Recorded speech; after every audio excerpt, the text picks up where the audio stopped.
Good evening, everyone, and welcome. I have the pleasure of welcoming you all to our community and to this wonderful program that we have scheduled, Roots in the Landscape Converging Flora panel, where we're thinking through and talking about the intersection of arts and education in our educational institutions.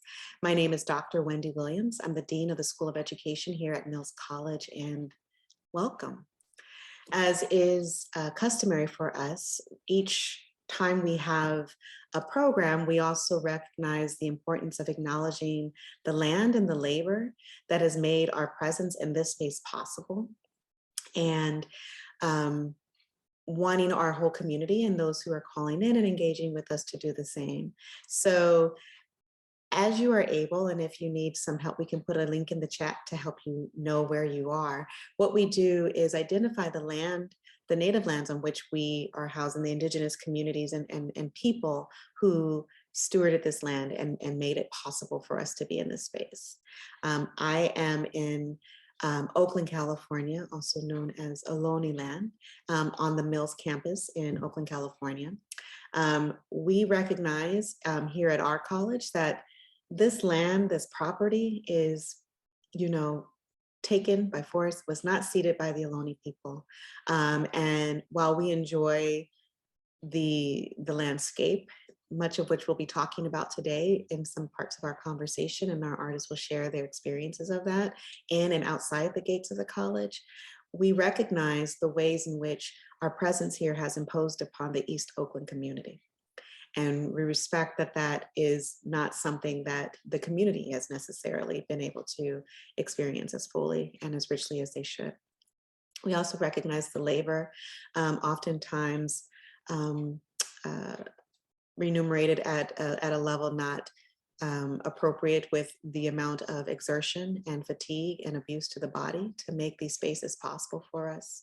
And we acknowledge the many peoples, Black, Brown, Indigenous, Asian descent, all across, and white, and poor, who have given energy and effort to make these spaces possible for us, and deserving and needing to see reparative processes to right those wrongs.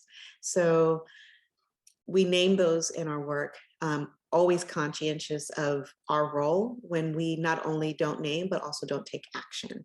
And so also in the chat, we'll share how you can be active in contributing to the land trust and paying back to Indigenous communities so that resources can be used for the needs of the communities now. So thank you. I am so grateful for our guest. I'm so excited for our staff, our community who has joined here to help us to have a deep and enriching conversation about two things that are so important to the School of Education: really captivating and cultivating an artistic space, a creative and engaging space, but also understanding the complex relationship between educational institutions and justice-oriented notions of engaging the arts. So with no further ado, I want to turn it over to your co-host, I believe, for this evening, are Dr. Dana Wright and Dr. Carianna Arredondo. And I know that they have a way that they're going to be introducing the panel to you. Thank you. Yes, so welcome everyone. And I'd like to begin by having us kind of introduce ourselves and begin to position ourselves within this conversation. And if we could share a little bit about our work and our practice. Absolutely. So hi, everybody. Happy Thursday evening. I'm really grateful to be sharing space with Cristine, with Dr. Wright, with Carianna, newly Dr. Carianna. I'm just, again, really thankful to be here. My name is Yétúndé Olagbaju. I use they, them pronouns. I'm an artist. I'm an organizer, specifically an arts organizer. I'm a strategist, an educator. I'm here also in Oakland on Ohlone land, unceded Ohlone lands. And I work in a lot of different mediums, but mostly with the intention of, like my intro says, using performance and video and sculpture and my body as a site of transgression, as a way to try and understand the legacies of Black people, and also the labor that those legacies have sort of the labor that went into creating and cultivating those legacies. I'm also primarily interested in ways in which we heal, and ways in which we memorialize not only those legacies, but the ways in which we heal through some of the traumas that we all share as a people, as well as Indigenous and Black folks, and many other folks, right? To Dr. Williams's point. I am rooted in the need to understand history. I'm rooted in the need to understand myself. I'm rooted in the need to understand how other people interact with how I see myself and have influenced the way I see myself and how other Black folks see themselves in this world, as well as projections into the future. I'm deeply invested in how we see ourselves in the future and ways in which we can heal through all of that. Can I get the next slide, please? Primarily the way that I work, the most recent work that I've been doing, and that I did primarily while I was in Mills in graduate school with Cristine as well, is working through the mammy stereotype, specifically our forced approximation to each other through just societal pressures and stereotypes. I also work with other legacies, right? So on the right, this is a print called For Edmonia, which is based on the legacy and work of Edmonia Lewis, who was a Black and Indigenous sculptor in the 17th century, who made a lot of impactful work and was noted as one of the first worldwide known Black sculptors in the world. And so engaging with these two sort of disparate legacies, one being a more heavy connotation with mammy, trying to make a monument or some sort of memento to mammy's unseen labor and unrecognized labor, as well as engaging with the legacy of Edmonia Lewis. So again, connected to my overarching theme of engaging with Black legacy and also hoping to heal through that engagement. And yeah, I think go to the next slide. This is another piece where engaging with mammy. This is from a solo show that I had at Part 2 this last summer, called On Becoming a Star, where I pose a question where what is the real appropriate way to memorialize the unseen labor of mammies worldwide, right? And thinking about that being a star, thinking about that being celestial, thinking about that distance, as well as the magnitude of what a star actually is when you come close to it and understand the actual size of it. And here, this is called The Fruits of Our Labor, Eating Good. So again, thinking about all of that labor, and if really the fruit of one's labor is manifested through how much you do, then mammy should be eating well for the rest of her life. Can I get the next slide, please? This is also another iteration of On Becoming a Star, or another piece included in On Becoming a Star, where I try and take some of the similar forms that I see within mammy, hands on the hips, sort of round shapes, and try and stretch and pull at that iconography, still alluding to mammy's shape and size, but exploring a sort of frozen moment information into a star. Yeah, I think going to Cristine. Thank you so much. Thank you, Yétúndé. And thank you everyone for being here and the invitation to join in on this chat. My name again is Cristine Blanco. My pronouns are she, her, and sha in Tagalog. I am an artist and educator based in the Bay Area, Ohlone land.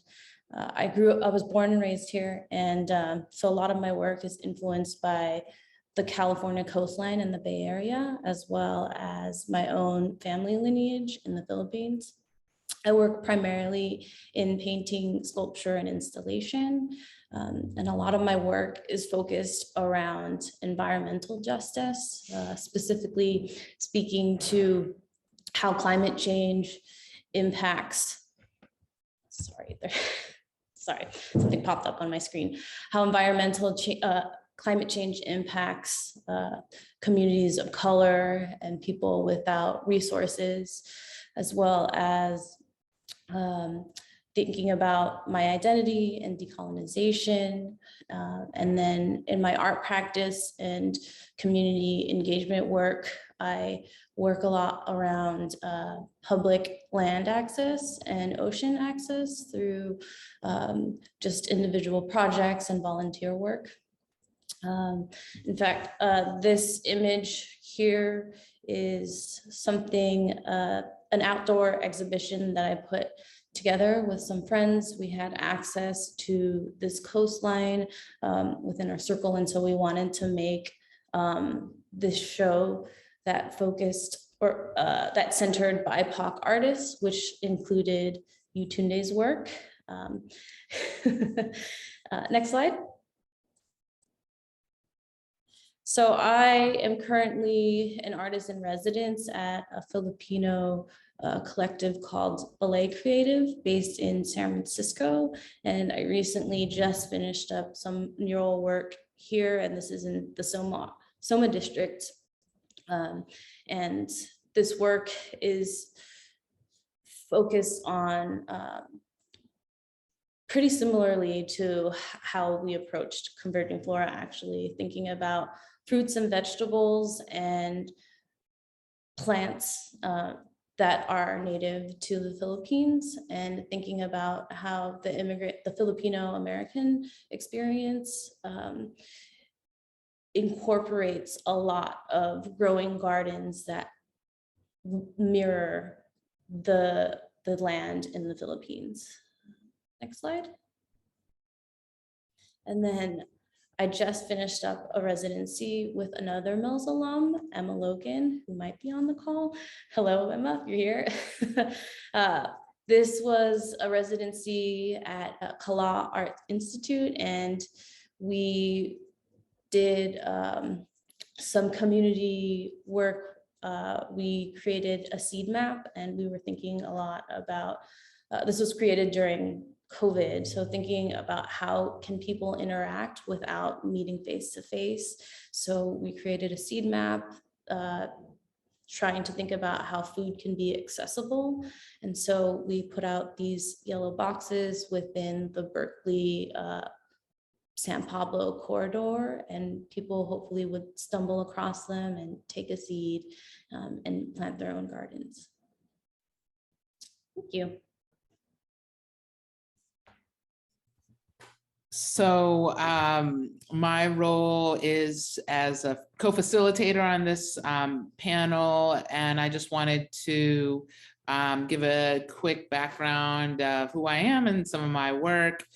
So I'm a professor in the Mills School of Education, and have been looking at kind of critical arts, teaching and learning, or pedagogy, in the frameworks and approaches. And this book just came out recently. And what I'm excited about, this co-edited volume with some of my collaborators about the book, is that it's not only talking about some of my work on participatory action research, but it has the notes from the field from community-based groups, movement building organizations. I think maybe there's a little representation from Project South on this call, Zoom meeting. And they're in the book, the Highlander Center in Tennessee, and Design Studio for Social Innovation, which is actually a great one, also for artists in Boston, DS4SI, and just so many different pictures also that we were able to put in the work, which, you know, this is a press and the field of education, so they weren't as used to putting in images or putting in kind of these 1.5 page notes from the field, but we wanted to blend it with the more traditional, I mean, not that traditional, but participatory action research scholarship and from university-based researchers. So really looking at, my chapter in this book is looking at Black and brown young men in a neighborhood in San Francisco who are facing a lot of police profiling and extrajudicial harassment by the police, which we know happens a lot. And so they were using these kind of skits and art in the history of the Theater of the Oppressed legacy, which some people might have worked with on this call, and acting out like what's the real situation and how, and the anger, you know, understandable frustration, shame, you know, rage, or and then the critical analysis of systems, right? So the interpersonal level, but also the institution of the police. Their project was to create a teen center in their community that had community control. And also the ideological level of how they were viewed as Black and brown bodies.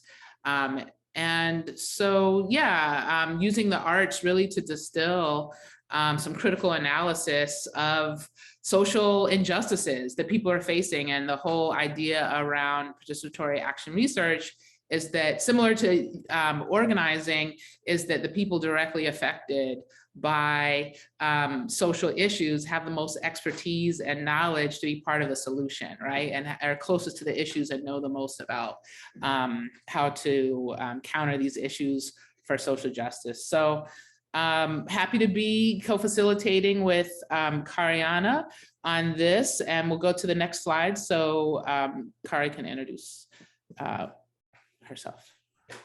Hello, everyone. My name is recently doctor over the summer, Carianna Arredondo. You can just call me Carrie.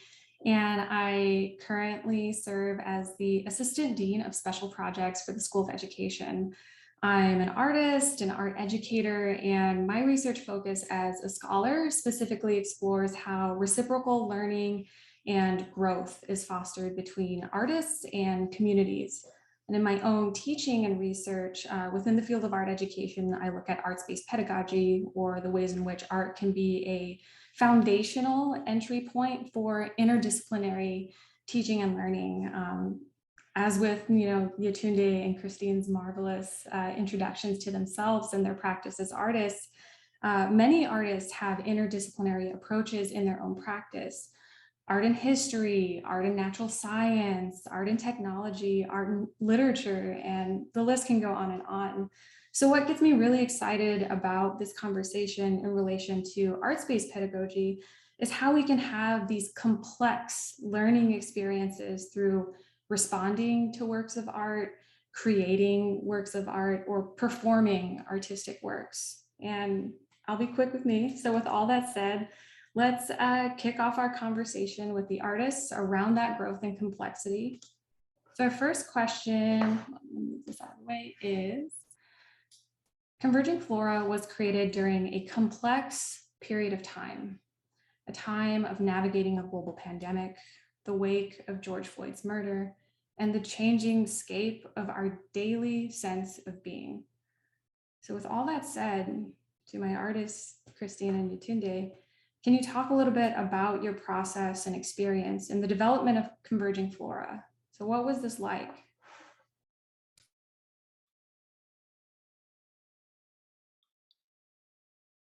Yeah, I can go. I think at this point, right, we were in the middle of COVID. We were stuck inside. I think there was a point in time also, that red sky, where it felt like really doom and gloom. I had forgotten about that until somebody reminded me of that a couple weeks ago, and I was like, oh, that was a moment. I mean, it just felt so heavy during that point in time, and I think we were reached out to by a couple of Mills professors, specifically Catherine Wagner and Juan Mance. I'm sorry, I think I'm mispronouncing their last name. Two really great professors here at Mills College, who I was super familiar with, and I think Cristine was familiar with too throughout our years in the MFA program. And they were just like, there's this new thing that's happening. We're opening it up for the gate. And I think Cristine and I sort of like huddled about it for a second. And we were like, what are we going to do?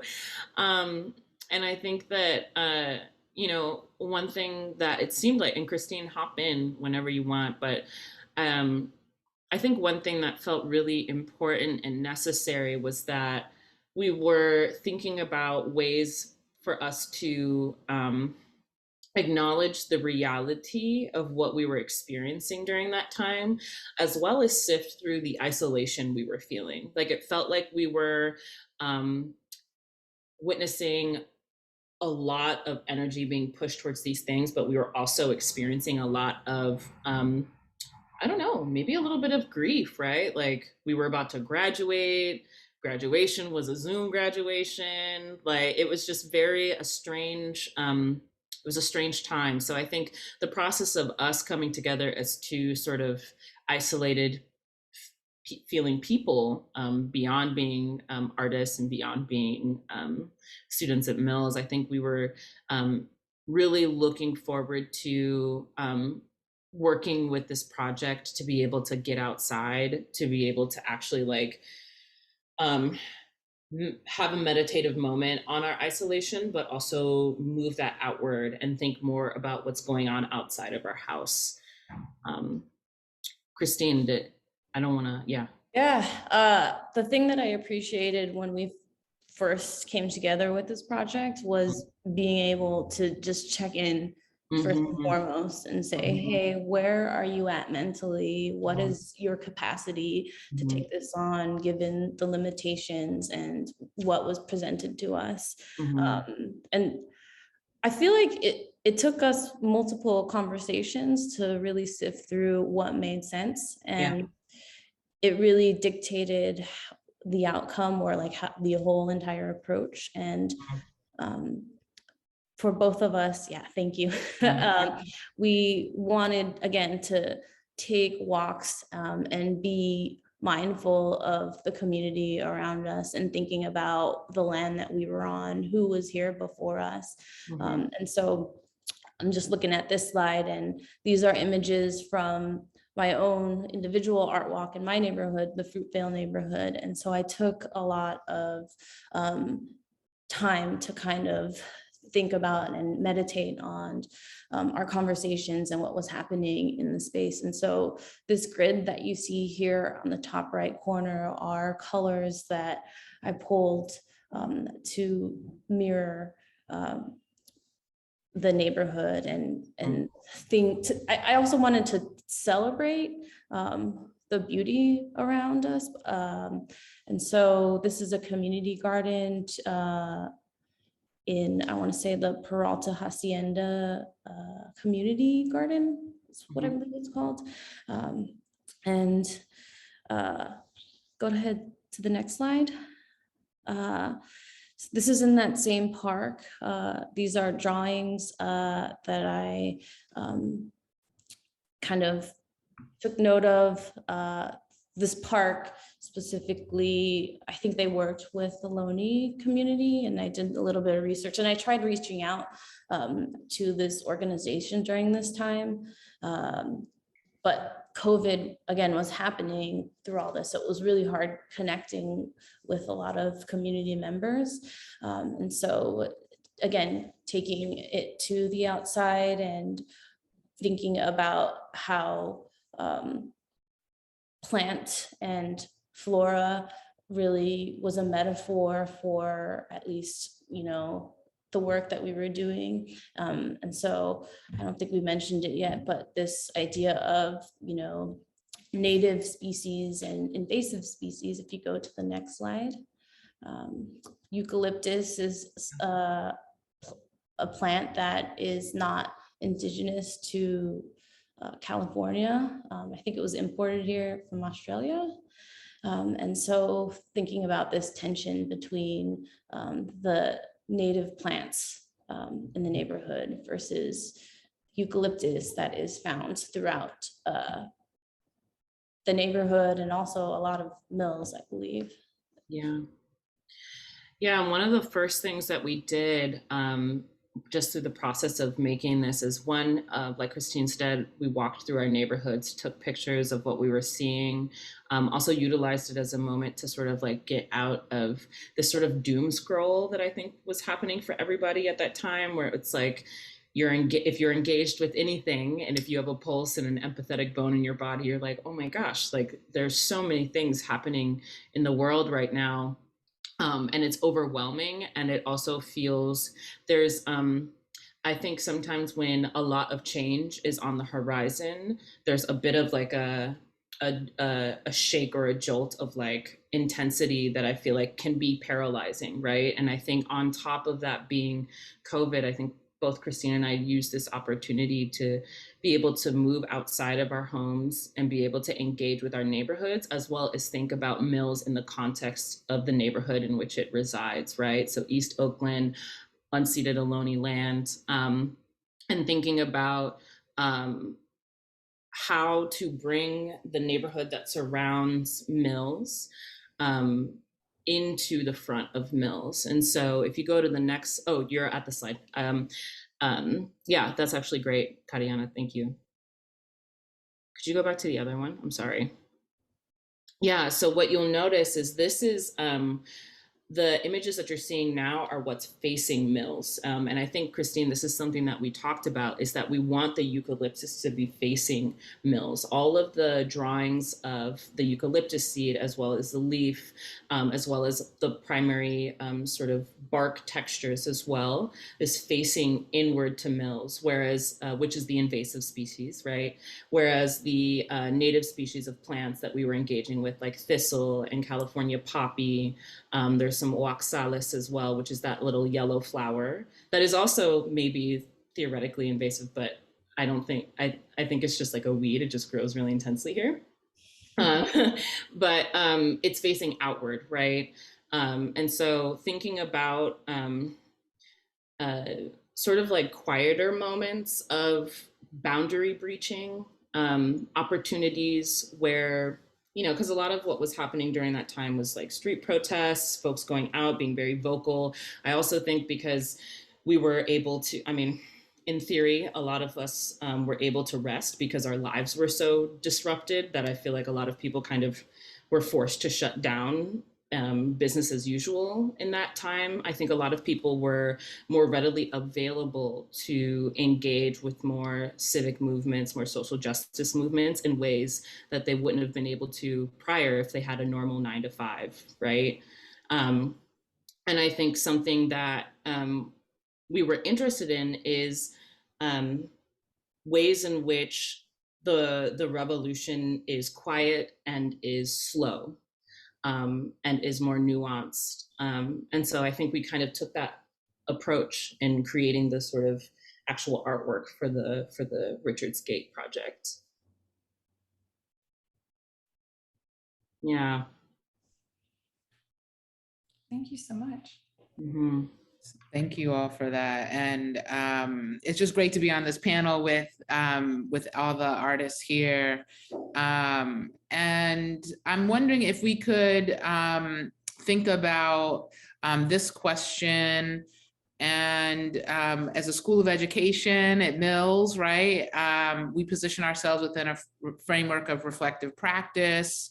And from this perspective, what did the two of you learn from the experience? I know you have your Masters of Fine Arts from Mills, and not from like the School of Ed necessarily, but just thinking about kind of, in some ways, just reflection on the process of creating this in the context, especially that you all are talking about the uprisings for racial justice, the wake of Breonna Taylor and Ahmaud Arbery and George Floyd's deaths.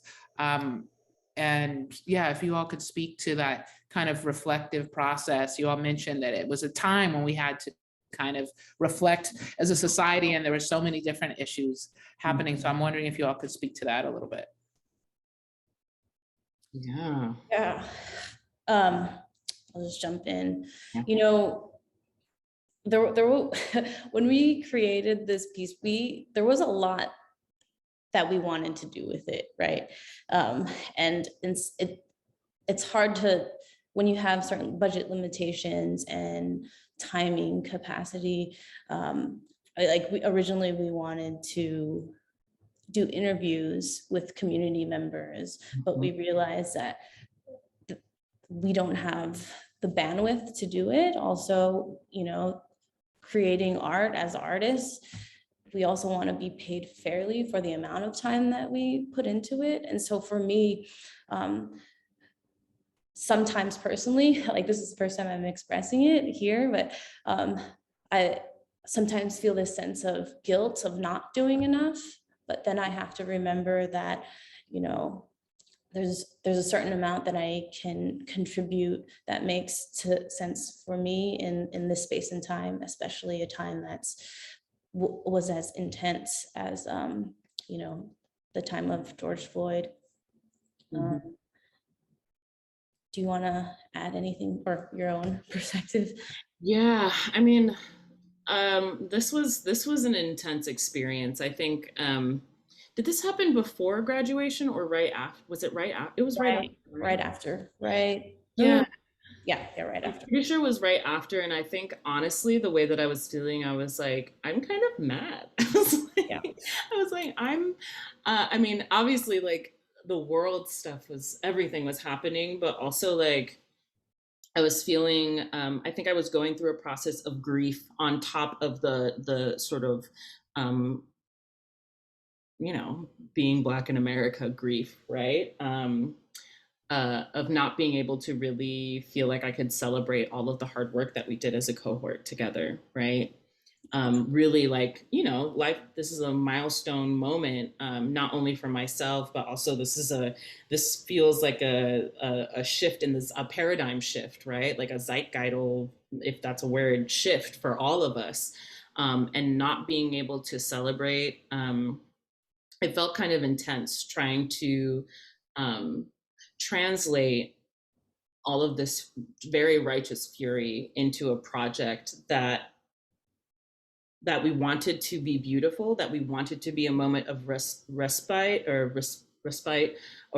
reflection or a moment of calm in the midst of everything that was happening. And I think that this project sort of manifested that, right? That intention, that desire. Um, uh, and yeah, I think a learning experience as far as working with a school or all of that. I think this was our first time, you know, this was my first time, especially out of school, working with another artist, right? I think that that's something that's important to acknowledge because it feels like with you and Emma working together, I'm working with other artist folks right now too. It felt like it was sort of like a testing ground to be able to work on a project collaboratively, and it felt really nice. I just want to acknowledge, like, it felt really nice working with you, Cristine, because it felt like both of us sort of like dropped our egos at the door, and we were very like vulnerable with each other about how we were feeling and what we were needing from this process. And I think we also advocated for each other in ways that felt really important and radical, right?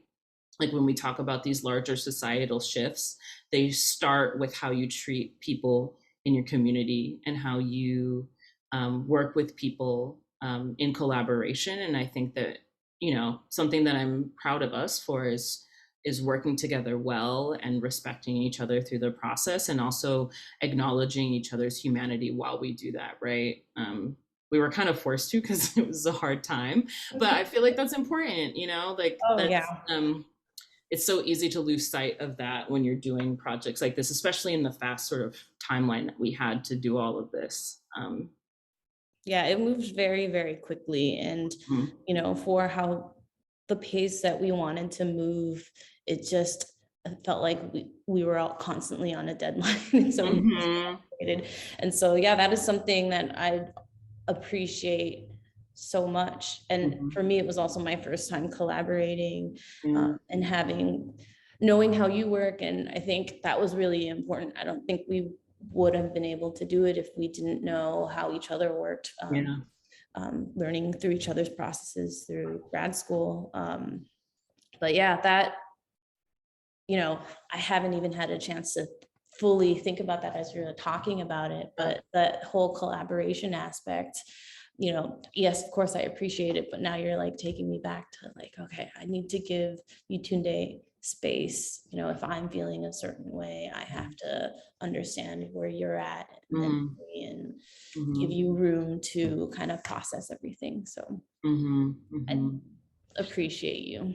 Yeah, I appreciate you In the too. chat. So when we think more deeply about the relationship and reciprocity, if at all, between community and educational institution, what do you all suggest in the doing and undoing of institutions? And I know this is for the artist and then also Dr. Arredondo. So maybe if Yétúndé and Cristine, if you all want to say just briefly a few thoughts on that.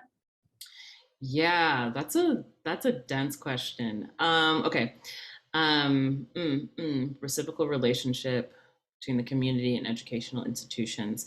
I think transparency is necessary with any sort of reciprocal relationship, right? I think acknowledgement of the barriers between community and education, educational institutions is important. Like true acknowledgement, I think, and accountability through that acknowledgement. I think something that is something for us to think about as folks who love Mills and who are involved in Mills is like this. There's a felt and visible and tangible separation between the neighborhood and the school, right? I know that a lot of folks, I had to tell people, because I lived in East Oakland while I was at school there, I had to tell people like, you can go on the grounds. You don't have to be a student to be there. You can go use the pool, like you can go run the track. I think that there is certainly a felt separation between the school and the community. And I do think that art can be helpful in dissolving some of those boundaries, but I do think what it takes is artists and faculty and I don't know what the term I'm using. I don't want to say bureaucracy, but the executive and leadership team to come together to decide and be very pointed about ways in which to include the community that isn't just based in like somebody going and doing their research project in the community, right? Like it's really about inviting people. There's a sense of warmth that comes from truly being invited and being welcomed. And I think also that must involve, especially since I'm quite certain that Mills is truly on sacred Ohlone land. I think that including Ohlone folks in that conversation, including the land trust that was just dropped in the chat in that conversation, and really healing some of those relationships is what I think is the undoing and doing and remaking and reimagining of institutions. Thank you so much for that. Any other thoughts on that?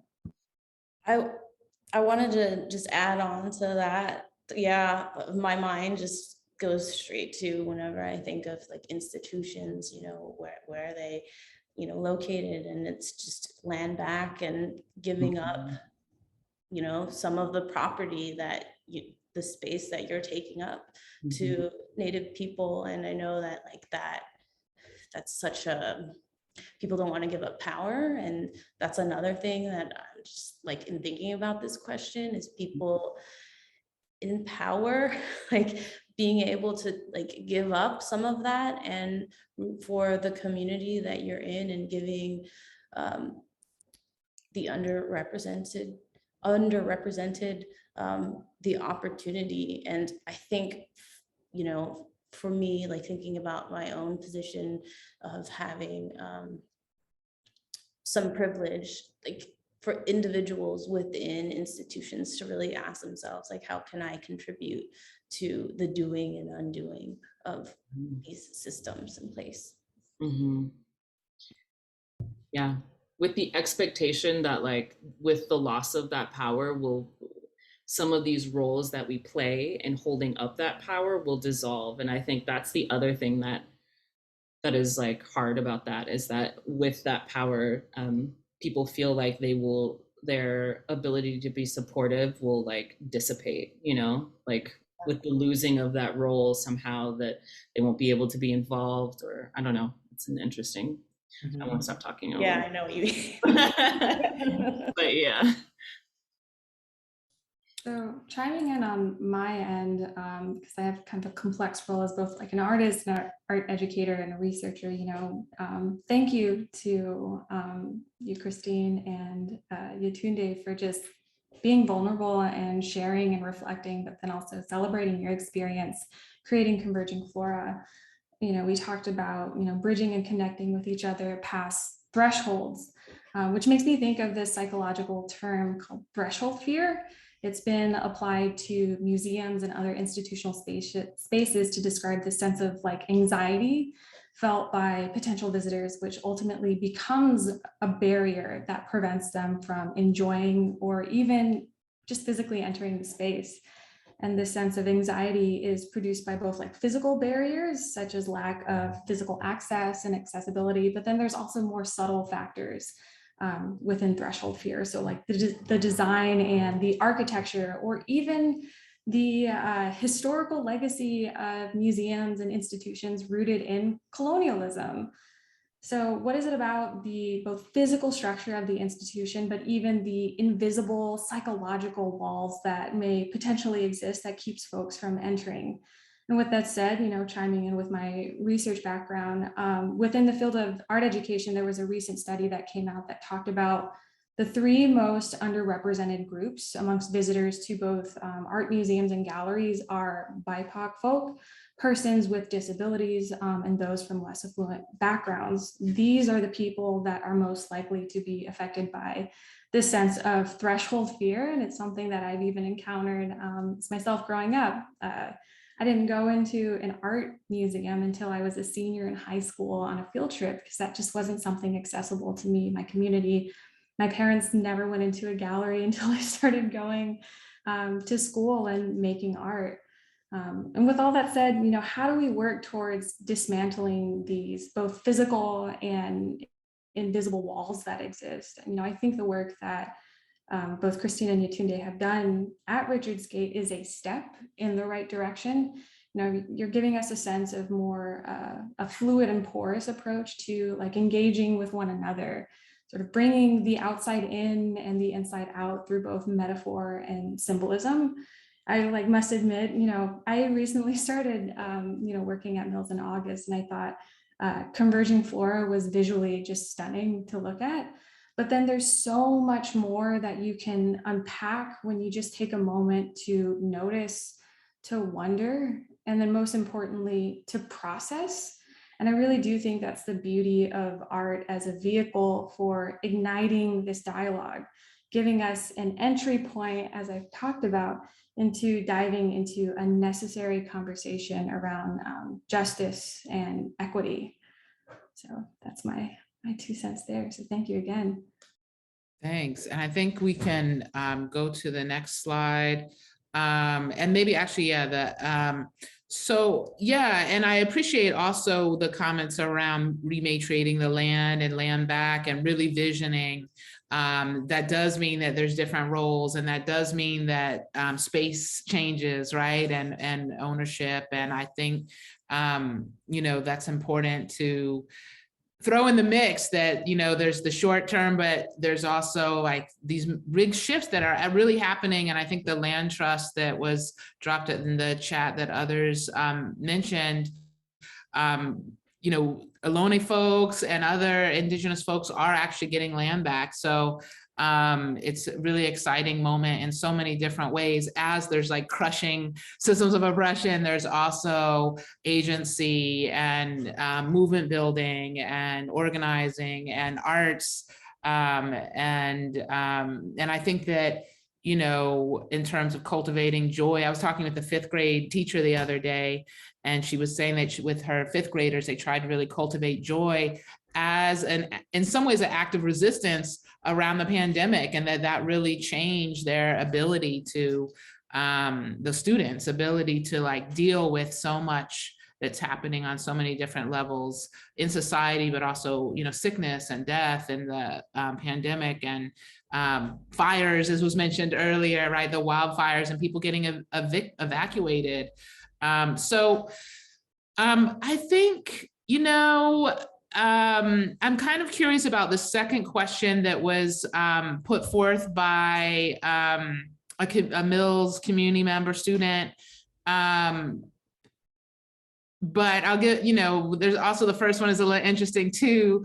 You all talked a little bit about collaboration already, so maybe we could see if we circle back to that. But for that second one, someone was asking for someone new to appreciating public works of art, like how should I approach the experience? I want to be respectful of artists and their public works. As the creators of Converging Flora, how should I approach understanding and appreciating this particular work? And I know you all have talked about that more generally, but I think it's good to think through someone that doesn't identify as an artist, like, how to appreciate Converging Flora and then public works in general. I know a lot of times it's good to talk directly to the artist because we can project our own interpretations, but we have you all here as the creators of Converging Flora. So what comes to mind or bubbles up when you hear that question? I would love to hear your thoughts. I think with public works, I think the most important thing is understanding the history and legacy in where the public work resides, right? I think that's super significant and important in Converging Flora. And I think that'll be important wherever you see public art, right? Is where does the actual work live? What are the tensions and the relationships between where the work lives and the surrounding area around the piece? I think that's something that we thought about, obviously, as we were talking really deeply with Converging Flora, thinking about this tension, this sort of, it's named, but often I don't know if it's like actionable, like there's any actions necessarily around it. This tension between the school, its proximity to East Oakland, its history of being in a predominantly Black neighborhood, and that's changing. Its locality of being a sacred Ohlone site, and that sort of being invisibilized through the institution, the raising of the erecting of the institution. I think that's important. I think that, this whole entire project has been really rooted in the idea that the tensions between the school and its proximity to East Oakland, as well as its locality as a sacred site, there's a lot of tension, there's a lot of complexity in that, there's a lot of overlapping and converging ideologies and perspectives. And I think that, witnessing the Richardscape Project for me is really about an invitation to be more invested in understanding the specifics about Mills College, the specifics about the neighborhood that Mills College is in, as well as the specifics about the Indigenous folks who were here prior to all of that being sort of those borders being established. Well said. You've said everything I wanted to say. Yeah. Okay. I just want to add just a few things. You kind of mentioned it already, but it being a physical gate, before then it was just this barrier. And when we created this, thinking about the architecture, what is the symbol of a gate? And especially during a time when we had our previous president and, wanting to build a wall. And so trying to break down that barrier and creating something that, at face value is, pleasant to look at. And something I just wanted to add on that might stray from this question, but I think it's important to acknowledge with public work that, sometimes when you create a work for the public, it's no longer yours at the same time, and the public's going to interpret it in however which way they want to. We have like the best intentions when we have our wall text, and for the person who's just walking by, like that is another thing to just think about, or references wall text, something as simple as that. And then if this person is in the call, just taking the time to listen in events like this, Artist Talks. And you all also did the artwork on the Black Lives Matter sign, right? Yeah, that's a great picture to show. Okay, yeah. So I love how that also Ties in. weaves in. Yeah. Any other pieces that you all want to say on that before we move to our next question? Oh, I just wanted to add this on. I'm sorry, we didn't mention it, but there's that protest sign in the back. I don't know if you're able to see it. Yes, thank you. I know that when we were approached, that sign, that protest sign, just somebody had left it there. And I think that kind of also sparked like putting something a little bit more permanent. So we never were able to credit that person. So if you happen to know who that person is, like, let us know. That would be amazing. Yeah. Thanks for saying that, Christine. Yeah, yeah. Yes. So I'm curious, you all spoke a little bit about the process of working together. How do you think that this work was strengthened by the collaboration as opposed to one individual? I wonder if you all could speak to that a little bit. You all talked about your different styles and working together. Any thoughts on the strength of collaboration, collective generation of art? Yeah. Christine, you go. I was just thinking, because, you know, I think Yétúndé is an amazing artist. And so, I'm just like, whatever Yétúndé makes is gonna be great. And so it was interesting going deep into the process aspect of it and seeing how Yétúndé approached something. And I don't know, yeah, I thought like, oh, Yétúndé is like scaling back with some of these things. Like, no, we should like bring it out more to the forefront. And I feel like you did the same for me, where, you know, I think we just didn't want to step on each other's toes, or we're being polite, but really we kind of uplifted each other through the process of making, which was, I don't know if I want to say fun, because it was such a, you know, intense project, but I really appreciated that. Yeah. Yeah, I mean, I feel similarly. I think to Christine's earlier point, I think us being in grad school together really helped us know, like, okay, this is how this person works. Like, I feel like I come into the meeting and I'm like, okay, what's this? And I'm like a little bit more not high energy, but just like very like direct. And I'm like, okay, these are the things we need to do. And I think Christine's like, okay, well, you know, like encouraging me to slow down. I think we were really like balancing each other out, especially during that time where it felt like everything was very on the top of the skin and very difficult to like work through. I think the other thing, that collaboration, it's just important, I feel like, for every artist who's like working on their individual practice to practice working with other people. I do not think any sort of revolutionary practice or any sort of revolutionary vision can happen with just one person.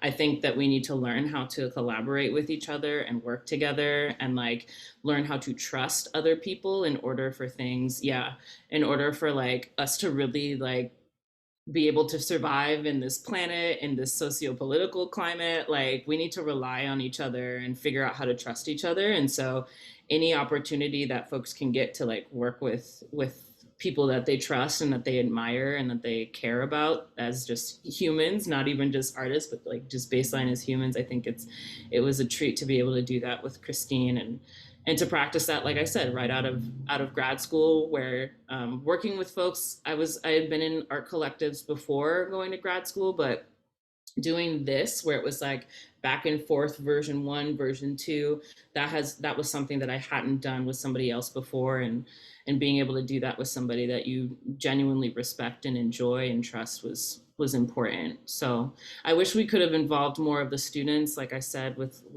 you know, to Christine's point. I you know, there's definitely feelings that I have about the Black Lives Matter sign. I think, yes, that's important. Yes, that's great. I also wanted it to be Black and Indigenous Lives Matter, especially acknowledging, again, the locality of Mills. It felt like an important thing to do, but also it wasn't just me and Cristine working together. It was me and, like I said, a couple other professors on campus, as well as some sort of outer ring sort of folks that we didn't have a lot of face time with, but who also helped with the process. So it was a learning experience for sure. And I really appreciate these closing remarks about working together, working in community with other people, artists and humans, and that we need that for our society, and to kind of upend some of these systems and also work towards our beloved community, our vision. And we're at our time. I want to thank the artists, Yétúndé and Cristine. Thank you so much for your time. It was really also nice planning with you all and getting to know you all a little bit more, and as well as your work. Dr. Carianna Arredondo, thank you for convening us and sharing about your art and practice. And I know you curated spaces and you helped curate this space, and also some behind the scenes organizing us. Really appreciate that. And thank you, everyone. Thanks, everybody. Thank you so much, everyone. It's truly a treat and just a pleasure. This was fun. Awesome.